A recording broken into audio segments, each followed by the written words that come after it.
I died choking on my own blood, pinned under the twisted wreckage of my car as the rain hammered down like God's own judgment, my screams swallowed by the storm.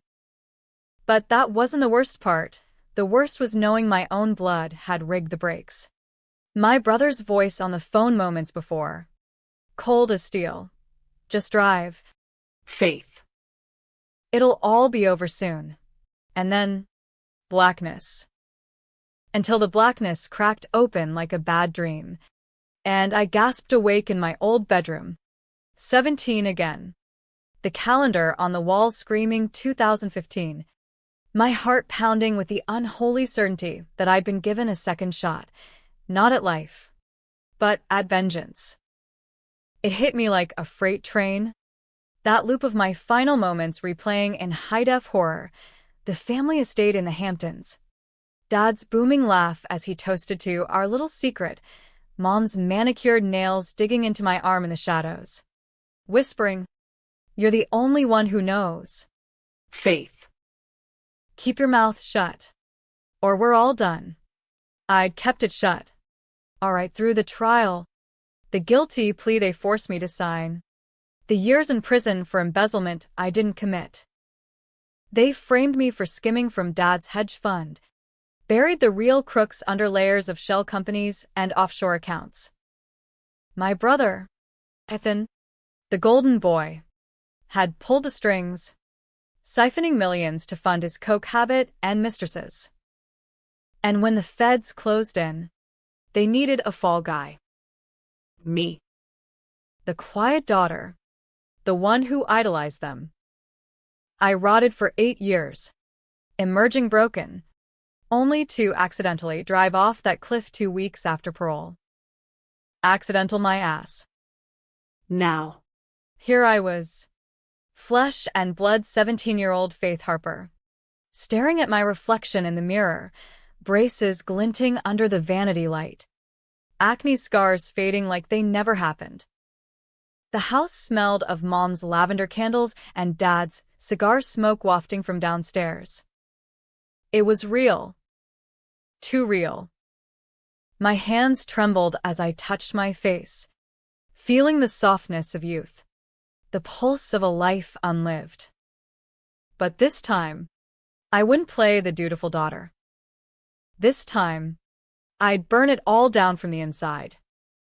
Starting with the little things, the whispers, the glances, the cracks in their perfect facade. They thought they were untouchable, kings of Wall Street in our sprawling Connecticut mansion. But kings fall when the peasants sharpen their pitchforks. I descended the stairs like a ghost haunting its own murder scene, the polished banister cool under my palms. The family room buzzed with the low hum of CNN on the flat screen. Dad in his leather armchair, nursing a scotch, his salt and pepper hair slicked back like he owned the world, which, in his mind, he did. Richard Harper, the Wolf of Greenwich, the man who'd built a fortune on the backs of desperate investors. Mom fluttered around the coffee table, arranging charcuterie like it was a peace offering, her blonde bob impeccable, her smile a weapon honed in country club brunches. Ethan slouched on the couch, 16 and already a prick, thumbing through his phone, smirking at whatever degeneracy he was hiding. "Faithy," Mom cooed, spotting me first. "Come join us, honey. We're just talking about your future." My future. The one they'd stolen. I forced a smile, the kind that didn't reach my eyes, and sank into the armchair across from Dad. "What's the plan? Then? Harvard? Yale? Or straight to the firm like Ethan?" Dad chuckled, that deep rumble that used to make me feel safe. Now it grated like nails on chalkboard. "Smart girl. Yale law, just like your old man. But first, we gotta toughen you up. No more of that artsy-fartsy poetry crap. Real Harpers make money, not sonnets." Ethan snorted without looking up. Yeah. Sis. Stick to what you're good at. Being invisible. The words landed like a slap. But I swallowed the bile rising in my throat. In my first life, I'd laughed it off, desperate for their scraps of approval. Not this time. I leaned forward, locking eyes with him. Invisible? That's rich coming from the guy who hides his report cards in Mom's underwear drawer. The room froze. Mom's cheese knife hovered midair. Dad's glass paused at his lips. Ethan's head snapped up, his face paling under that perpetual tan from lacrosse practice. What the hell? Faith. You spying on me now? I shrugged, casual as a summer breeze. Just observant. Like how you borrowed Dad's Amex last week for that little joyride to Atlantic City. $5,000 on blackjack? Bold move. Little bro. Dad's eyes narrowed. The scotch forgotten. Ethan? Is this true? Ethan stammered, shooting me a venomous glare. She's lying. She's always been jealous. Enough, Mom interjected, her voice syrupy sweet but laced with ice. Family doesn't air dirty laundry. Faith. Apologize. You're upsetting everyone. Apologize? For what, surviving? I met her gaze. Unflinching. Upsetting? That's funny. Mom. Because I've just got a feeling things are gonna get a lot more upset around here. The seed was planted. That night, as I lay in bed listening to the house creak like it held its breath, I mapped it out. Step 1. Infiltrate. Gather the dirt I'd missed the first time, the emails, the ledgers, the late-night calls to shady accountants. Dad's fund was already teetering in 2015, the subprime hangover lingering like a bad debt. They'd start cooking the books soon, and I'd be there to watch, to record, to twist the knife. The next morning, I skipped school, screw AP Lit, and rifled through Dad's home office while he was at the gym. The safe was child's play. I'd cracked it in prison during lockdown drills, memorizing combinations like prayers. Inside, folders fat with invoices, a burner phone tucked in the back. I powered it on, heart slamming. Texts from Ghost, Ethan's alias, detailing wire transfers to Cayman accounts. Dad's cut, 20%. Yours, 10%. Keeps us out of it. Dated last month. Proof. Cold. Hard proof of the rot starting early. I snapped photos with my flip phone, 2015 tech sucked, and stashed them on a burner USB in my sock drawer. But knowledge was power only if wielded right. I needed allies. Grandma Evelyn, Dad's mother, the one they'd sidelined to that assisted living tomb in Stanford. She knew things, whispers from the old days. When Grandpa died mysteriously bankrupt, Dad inheriting the firm overnight. In my first life, I'd visited her once after prison, and she'd clutched my hand, tears streaming. They took everything from him. Faith. And now from you. She died before I could ask more. Not this time. I biked to the facility that afternoon, the autumn wind whipping my hair like a flag of war. Grandma looked up from her knitting, her eyes sharpening behind bifocals. Faith, what brings my favorite granddaughter here unannounced? I slid into the vinyl chair, glancing at the nurse station. Grandma, I need to know about Grandpa. What really happened? Her needles stilled, the room shrinking around us. She leaned in, voice a conspiratorial hush. Richard always said it was a heart attack. But I saw the bruises, the fear in his eyes those last weeks. Your father. He had ambitions. Faith. Ambitions that drowned good men. We talked for hours, her spilling the poison she'd bottled for decades. Grandpa hadn't just gone bankrupt. Dad had sabotaged him, funneling assets to start his own fund. The apple didn't fall far. By sunset, I had names, crooked lawyers, bribed auditors, and a photo, faded, yellowed, of Grandma holding a baby that wasn't Mom. "Your auntie's boy," she said. But Richard. He claimed him as his own to keep the family strong. Ethan wasn't Dad's son. The twist hit like vertigo, but it fit. Ethan's ruthlessness. The favoritism, it was blood calling to blood, but not ours. I hugged her tight, promising weekly visits. "We're fixing this, Grandma. together." Back home, the tension simmered. Mom cornered me in the kitchen, her perfume cloying. "What's gotten into you, Faith?" Sneaking around, mouthing off. "You're acting like a stranger."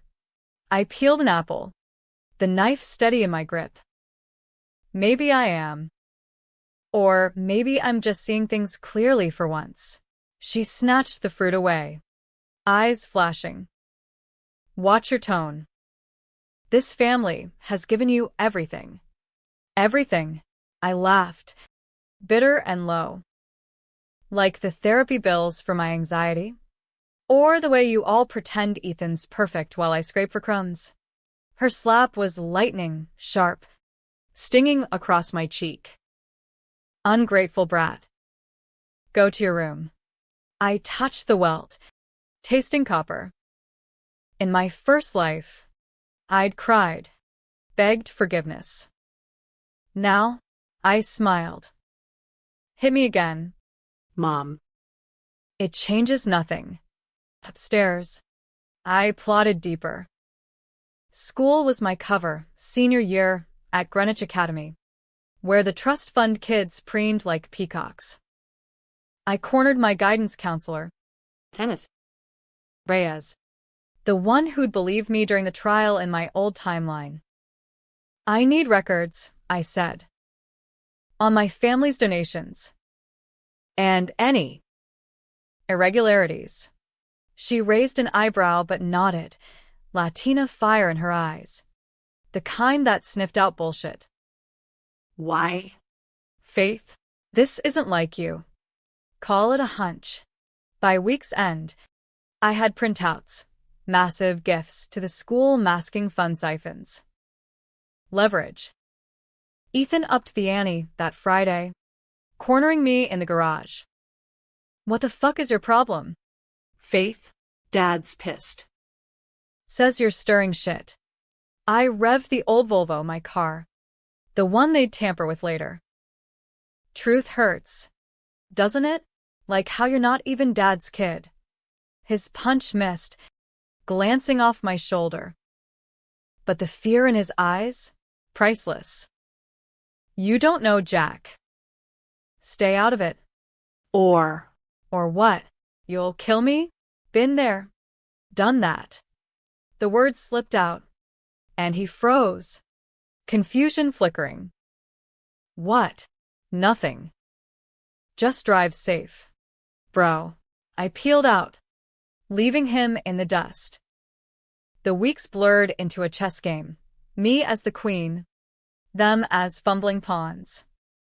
I hacked Ethan's email, password, lacrossegod69, original, and forwarded incriminating threads to an anonymous tip line. Watched Mom's yoga sessions turn frantic, Dad's calls to lawyers multiply. But they doubled down, gaslighting me at dinner. "Faith's going through a phase," Dad would say, while Mom dosed my orange juice with vitamins, Valium. I dumped it down the sink. Then came the decision that would haunt me, the controversial one, the line I towed into moral gray. I needed hard proof of the embezzlement, something the feds couldn't ignore. So I planted it. A forged email from Dad to a shell corp, time-stamped just right. Sent from a spoofed account. It wasn't all lies. The numbers matched their real schemes, but it accelerated the timeline, forcing their hand. Risky? Hell yes. If caught, I'd be the villain. But vengeance wasn't clean. It was a blood sport, American style, rags to riches, or in this case, riches to ruins. By December, the noose tightened. SEC whispers reached the Hamptons' grapevine. Dad's investors pulled out like rats from a sinking ship. Family dinners turned battlegrounds, silverware clinking like drawn swords. It's her, Ethan hissed one night, pointing at me across the turkey carcass. Faith's been snooping. She's trying to sabotage us. Dad's face purpled. Is that true? Young lady. I set down my fork, calm as a loaded gun. Sabotage? Or justice? Ask yourselves why the feds are circling. Why the accounts don't add up. Mom lunged, grabbing my arm. Out. Get out of this house. You little traitor. They tried to drag me toward the door, Dad's meaty hands on my shoulders. Ethan's sneer inches from my face. Rain lashed the windows, thunder rumbling like applause. But then, the front door burst open. No, not burst. Grandma Evelyn stood there, uninvited, soaked to the bone, clutching that photo album like a shield. A cab idled in the drive, headlights cutting the storm. Richard, she said, voice steel wrapped in velvet. Let go of my granddaughter, or I'll tell them everything. The room went tomb silent. Dad released me, staggering back. Mother? What the hell are you doing here? She stepped forward, water pooling at her feet, eyes locked on him. Ending this charade. Faith knows. And now, so will the world. Grandma's words hung in the air like smoke from a fired gun, the kind that clears a room or starts a war. Dad's face drained of color, that perpetual tan turning ashen under the chandelier's glow. Mom clutched the back of her chair, knuckles white as bone china, while Ethan just gaped, mouth working like a fish on the line. I'd prepped for this, slipped Grandma the USB weeks ago, coached her on the timeline, but seeing it unfold, it was poetry, raw and ragged, the kind Hemingway would have killed for. Everything, Dad echoed, voice cracking on the edges. He straightened, summoning that boardroom bluster. Mother, you're confused. The home's addled your mind. Faith's been filling your head with lies. Lies. Grandma laughed, a dry cackle that echoed off the crown molding. She slammed the album onto the table, pages splaying like spilled guts, yellowed photos of Grandpa in his prime, stern-faced behind a desk piled with ledgers. Mom, young and glowing, arm in arm with a stranger at a debutante ball, and there, buried in the back, a birth certificate. Not Ethan's. Mine. My breath hitched. I'd known about Ethan's parentage from her whispers. But this? The ink blurred under my fingers as I snatched it up. Faith Evelyn Harper, it read. But the mother's name, Evelyn Marie Callahan. Grandma. Not Mom. The room spun, but I held steady, pieces slotting into place like a lock picking itself. All those years of Mom's cold distance, the "you're adopted" jabs disguised as jokes. No wonder they'd framed me. I wasn't blood, just a convenient scapegoat, a secret to bury deeper than their offshore sins. Grandma's eyes met mine, soft with apology. I was young, Richard. Scared. Your father, God rest him, insisted on claiming you as ours to avoid scandal. But you were always mine. Faith. My blood. And I let them poison you with their greed. Ethan exploded first, shoving back from the table so hard his chair toppled. This is bullshit. Grandma's senile. Senile enough to remember the night your real father showed up drunk. Waving that paternity test, she turned on him, unflinching. Jack Riley? The pool boy your mother fancied. He threatened to sue, so Richard paid him off. 20 grand to vanish. But Jack didn't vanish far enough, ended up floating in the Sound a month later. Accident, they called it. Just like your breaks will be someday. Faith. If you don't fight, Mom whimpered, collapsing into her seat. Evelyn. Please. We were protecting the family. Protecting? I spat, the word venom on my tongue. The rain outside pounded harder, a symphony to our unraveling. You mean covering your asses? Dad's fund. It's rotten from the root. Grandpa knew. Tried to blow the whistle. You drowned him in debt. Then, heart attack. And me? You let me rot in prison for your Ponzi scraps. Dad lunged for the album. But I was faster, old prison reflexes kicking in. I swept it off the table, photos scattering like confetti at a funeral. Touch it. And I hit send. Every email, every wire transfer, every forged signature. The feds are already sniffing. This is the match. Ethan charged me then. Feral, hands clawing for my throat. You crazy bitch. I'll kill you. Grandma's cane cracked across his knuckles, solid hickory. A relic from Grandpa's lumber days. He yelped, recoiling. Touch her again. Boy. And you'll meet your real daddy sooner than planned. Sirens wailed in the distance. Faint but growing, my anonymous tip, timed perfectly. Dad's phone buzzed on the sideboard. SEC raid imminent, evacuate. His empire, crumbling in real time. Mom dissolved into sobs. Mascara rivers down her cheeks. Faith. Honey, we can fix this. Family sticks together. Family? I whirled on her. The betrayal a live wire in my veins. You drugged me, framed me, watched me drive to my death. That's not family. That's a goddamn cartel. The controversial call loomed here. The one that'd keep me up nights even after.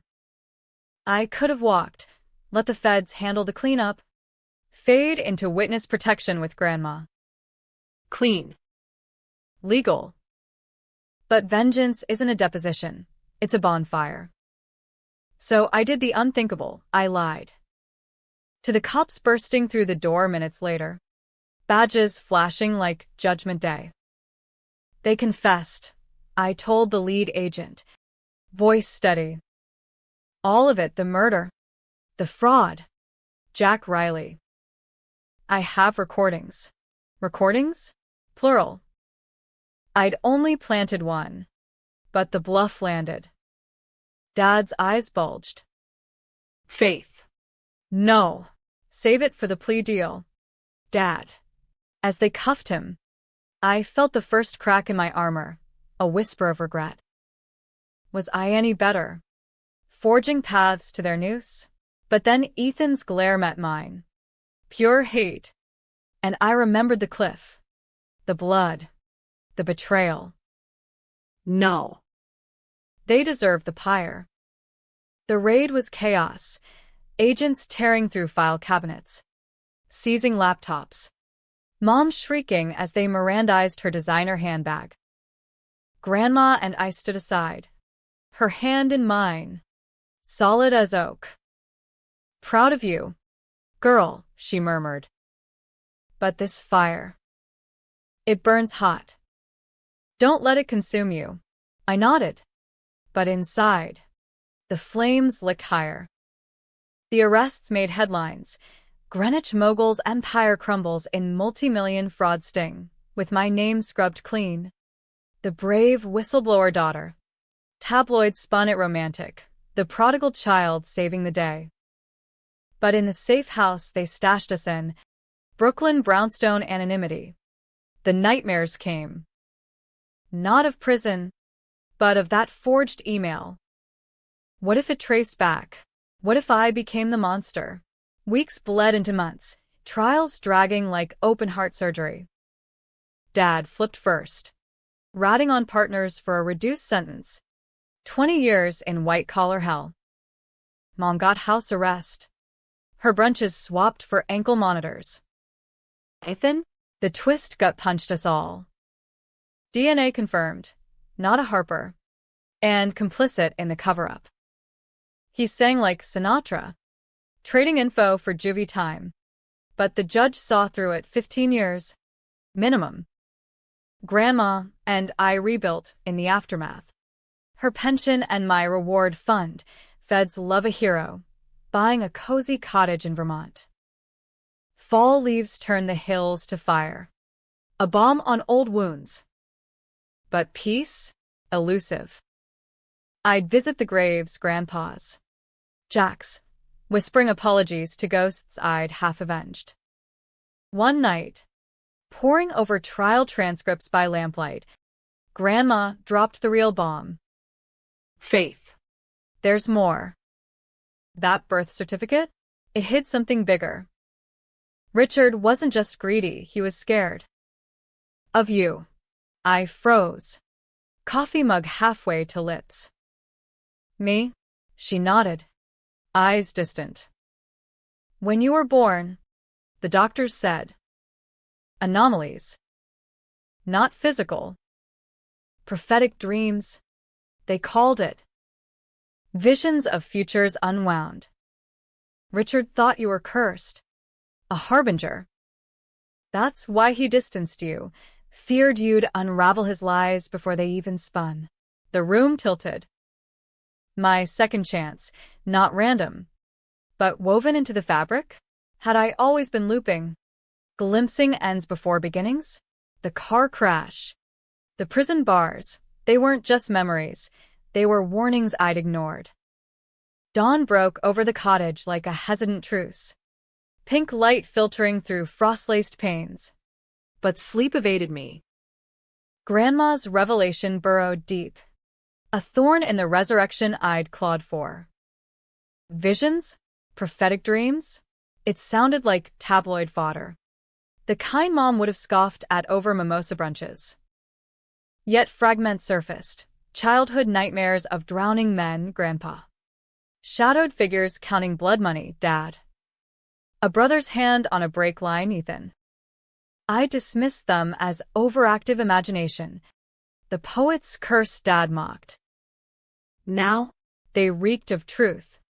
The kind that reframed my whole damn life as a Puritan tragedy. I confronted her over oatmeal. Steam curling like unanswered questions. Why tell me now? Grandma? After all this, if it's real, why let me suffer the first time? She stirred honey into her bowl. Slow. Deliberate. Because suffering forges the blade. Faith. I saw it too. In flashes, your birth. The cliff. This very cabin. But free will. It's the wild card. You had to choose the fight. Choose. The word mocked me as I wandered the woods that afternoon. Boots crunching frost-killed leaves. Breath fogging in the chill. Vengeance had been my choice, sweet. Scorching, but incomplete. The feds hailed me a saint. Headlines crowning me, the Harper heiress who toppled titans. Inheritance checks rolled in. Laundered clean by lawyers who'd once served Dad. But mirrors lied. The woman staring back had eyes like flint, scarred by the forge. Back in Connecticut. The mansion moldered under foreclosure. A ghost ship adrift in the Hamptons fog. I drove out one gray February morning. Key still on my ring, a memento mori. The gate creaked open, weeds clawing the driveway like vengeful fingers. Inside. Echoes amplified, Dad's laughter in the halls, Mom's heels on marble, Ethan's taunts from the garage. I climbed to the attic, dust motes dancing in slanted light, and unearthed the family vault, trunks of letters, ledgers, Lies. there, amid Grandpa's scrawled warnings, Richard's hunger will devour us all. A envelope sealed with wax. Addressed to me. Postmarked 2007. The year I turned 9. My hands shook as I broke it open. Grandma's script. Looped and loving. Dearest Faith, if you find this, know you're more than their pawn. The dreams are gifts. Use them to rewrite the stars. But beware, some endings demand sacrifice. Love. Evelyn. Sacrifice. The word chilled deeper than the draft. That night, dreams came unbidden, not nightmares, but futures forked. Faded into obscurity. Writing memoirs in this cabin, Grandma's grave fresh dug, piece of fragile vase. Another, bolder, bloodier, me testifying in D.C., exposing the whole rotten web of Wall Street wolves, but at cost. A bullet in the night, anonymous, silencing the canary. I woke sweating, heart jackhammering. Choice again. The controversial one I'd skirted before, this time, no forgery, no bluff. Pure. Unadulterated truth. Weaponized. The hearing was set for March. Dad's appeal. A last gasp in federal court. I could have sat it out, let appeals drag into oblivion. Instead, I took the stand uninvited. Subpoena be damned. The courtroom in Manhattan hummed, reporters craning, suits whispering. The judge's gavel a metronome to my pulse. Your Honor, I began, voice echoing off paneled walls. I'm Faith Harper, and I'm here to confess. Gasps rippled. The prosecutor leaned in, confused. Dad's lawyer smirked, smelling blood. Confess to what? MS. Harper.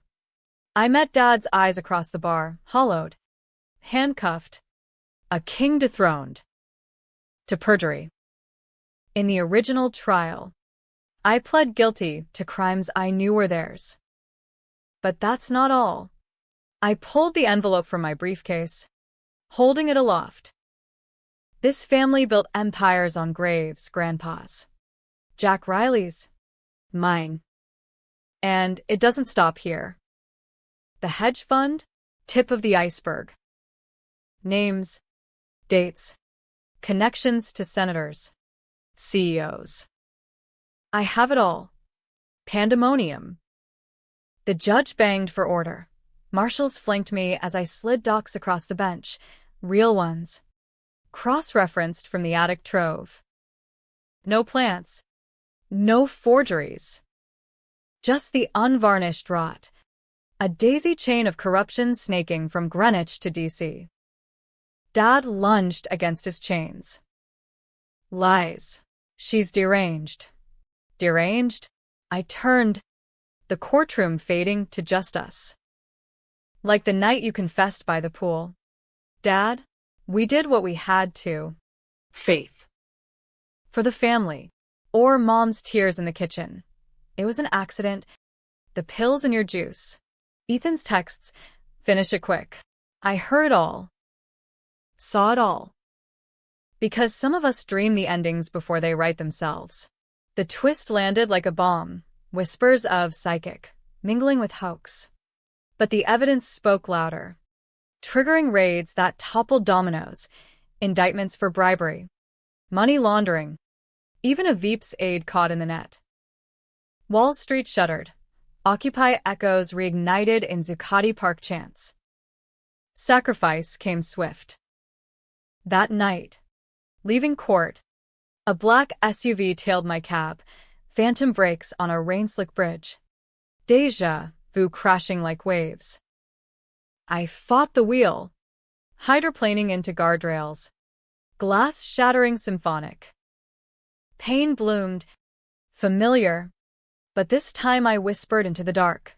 Not yet. Hospitals and headlines blurred, me, battered but breathing. The miracle whistleblower again.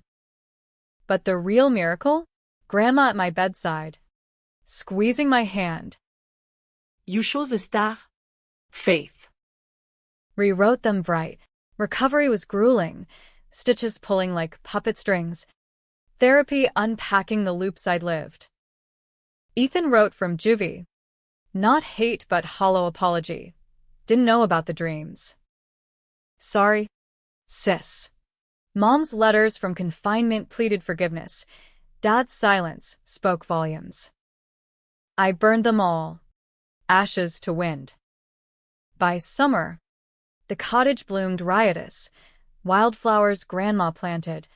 Her laugh lines deepening in the sun. We wrote a book.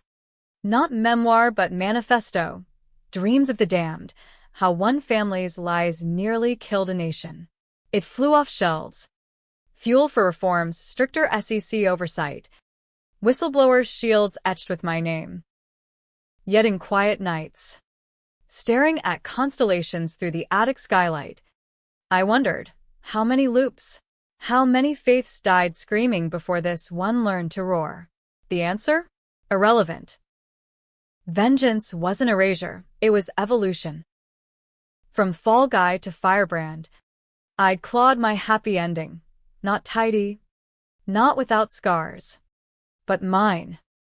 And as the first snow dusted the green mountains, Grandma raised a toast with herbal tea. To second chances. Kid. And the dreams that make em real.